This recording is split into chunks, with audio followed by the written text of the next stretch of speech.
મોટા માણસ સાથે બને નહીં.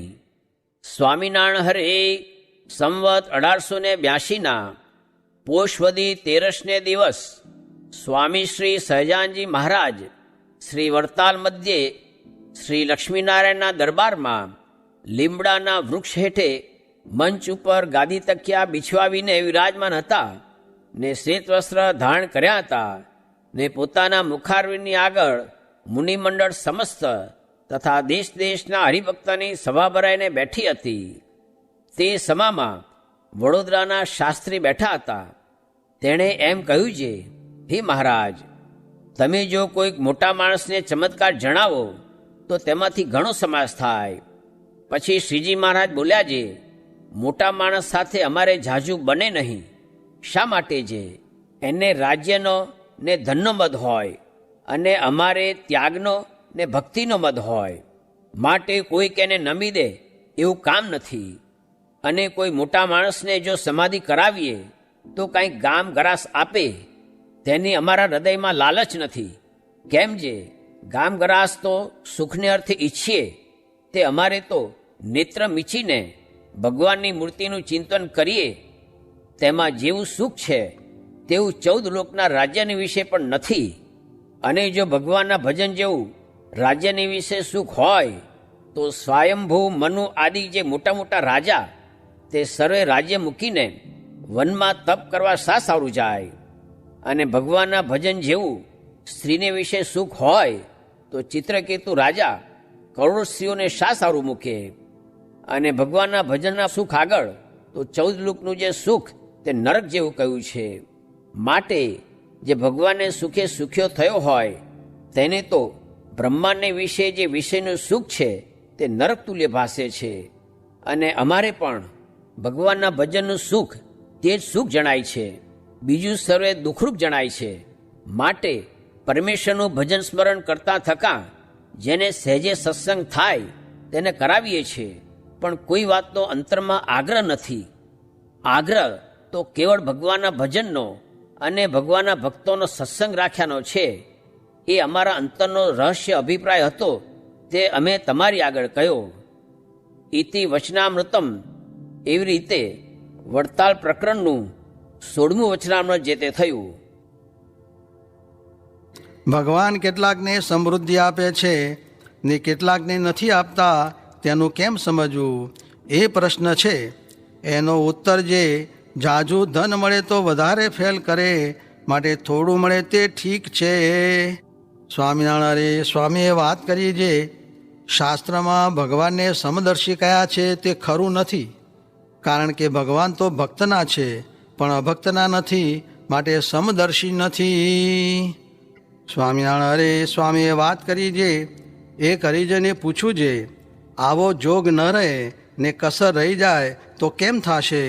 તેનો ઉત્તર કર્યો છે, જેણે આવો જોગ આપ્યો છે તેના તે જ કસર ટળાવશે.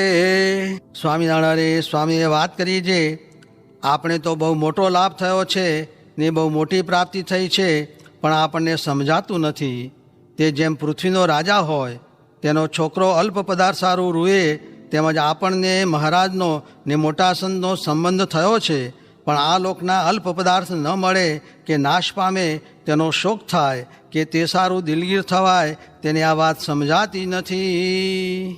સ્વામિનારાયણ સ્વામીએ વાત કરી છે, સ્વામીએ એક દિવસ શિવલાલને ગાડીમાં બેસાડીને કહ્યું છે, તારા મનમાં એમ જાણે છે જે મેં ગઢડામાં મૂર્તિ પધરાવી ને ભાવનગરમાં રઘુવીરજી મહારાજને પધરાવ્યા, એ કામ બહુ મોટું કર્યું, પણ તારા જીવ સામું જોઉં છું ત્યાં તો અડધો સત્સંગ રહ્યો છે.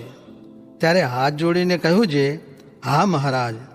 પછી સ્વામી બોલ્યા છે, આવા સાધુને મૂકીને જે સુખ ઈચ્છવું તે તો જેમ એક દિવસ ગાયનું વાછરું છૂટીને ગૌશાળાએ ગયું ને જાણે જે દૂધનું સુખ લઉં, પછી તો ત્યાં પોઠિયા ઉતરેલ, તે જ્યાં મોઢું ગાલવા જાય ત્યાં પાટું ખાય.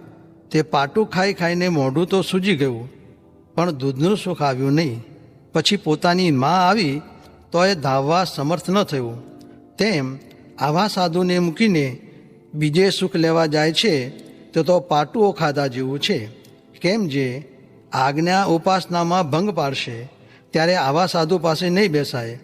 જેમ ગાયનું વાછરું ગાય પાસે ન ગયું તેમ એમ કહીને બોલ્યા, જે આમને આમ 2 મહિના સુધી વાતું કરીશ ત્યારે મોરે ભગવાનમાં જીવ જોડાણો હતો એવો જોડાશે, એવો સ્થૂળ ભાવ આવી ગયો છે ને આ વાતું તો ભગવાનમાં જોડાવાની છે. સ્વામિનારાયણ હરે સ્વામીએ વાત કરી, જે બકરાથી તે હાથી સુધી મોટા હોય તે પણ વાડામાં રહે, પણ સિંહ વાડામાં રહે નહીં. તેમ મુમુક્ષુ હોય તે માયાના બંધનમાં રહે નહીં. માટે આ જોગમાં આવ્યા છે તે ભગવાનના ભક્તને મનુષ્ય જેવા ન જાણવા. સ્વામિનારાયણ હરે સ્વામીએ વાત કરી, જે ભગવાન વિના બીજો સંકલ્પ થાય તો બળબળતો ડામ દે એવું દુઃખ આપણને થતું નથી, પણ ઉપાસનાના પ્રતાપથી સર્વે દોષ ટળી ગયા છે.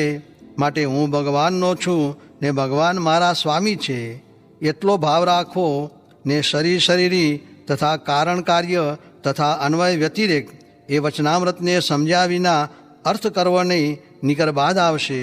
માટે આપણે તો સ્વામી સેવકને ભાવે ઉપાસના દ્રઢ રાખવી એટલે સર્વે દોષ ટળશે. સ્વામિનારાયણ હરે સ્વામીએ વાત કરી, જે આપણે જ્ઞાન શીખતા તો આવડે જ નહીં ને વૈરાગ્ય તો છે જ નહીં. માટે હું ભગવાનનો ને એ મારા એમ માનવું ને એ તો 15 આના સ્ત્રીમાં છે ને 1 આનો અમારામાં છે ને કલ્યાણ તો એને શરણે ગયા એટલે સમર્થ છે તે કલ્યાણ કરે એ એની મોટાઈ છે. સ્વામિનારાયણ હરે સ્વામીએ વાત કરી, જે ભુજમાં સુંદરજી સુથારને કહે, અમને સંતાડી મૂકો નિકર તમને દુઃખ થશે. એમ કહીને સંતાઈ રહ્યા ને જ્યારે ફોજ એના ઘર ઉપર આવી અને તોપું માંડીને પૂછ્યું, જે અહીં સ્વામિનારાયણ છે? તો કે ના. ત્યાં તો મહારાજ બહાર નીકળ્યા. જુઓ હવે ત્યારે એ તે શું ભગવાન નહોતા જાણતા જે એમ કહ્યું? પણ પછી તો ઓલ્યાને લાખો માણસ દેખાઈ ગયા એટલે ફોજ પાછી ભાગી ગઈ. ત્યારે જુઓ ઓલ્યો મનુષ્ય ચરિત્ર જે સંતાઈ ગયા અને પાછા દેખાણા ને ભય દેખાડ્યો એ દિવ્ય ચરિત્ર એમ છે. જો ધીરજ રાખીએ તો, જો જ્ઞાન હોય તો ડગી ન જાય, નિકર ડગી જાય.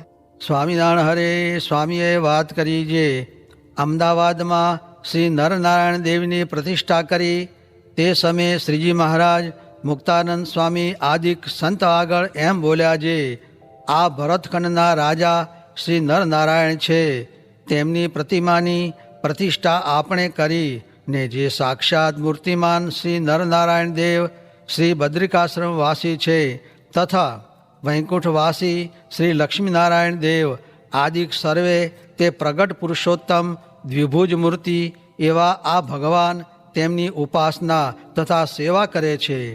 એમ શ્રીજી મહારાજે મરમે કરીને પોતાના પુરુષોત્તમપણાની વાત કરી.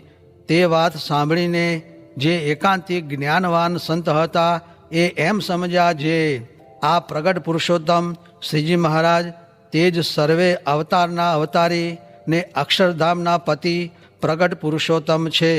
એમ શ્રીજી મહારાજની મૂર્તિને વિશે નિશ્ચય કરતા હતા.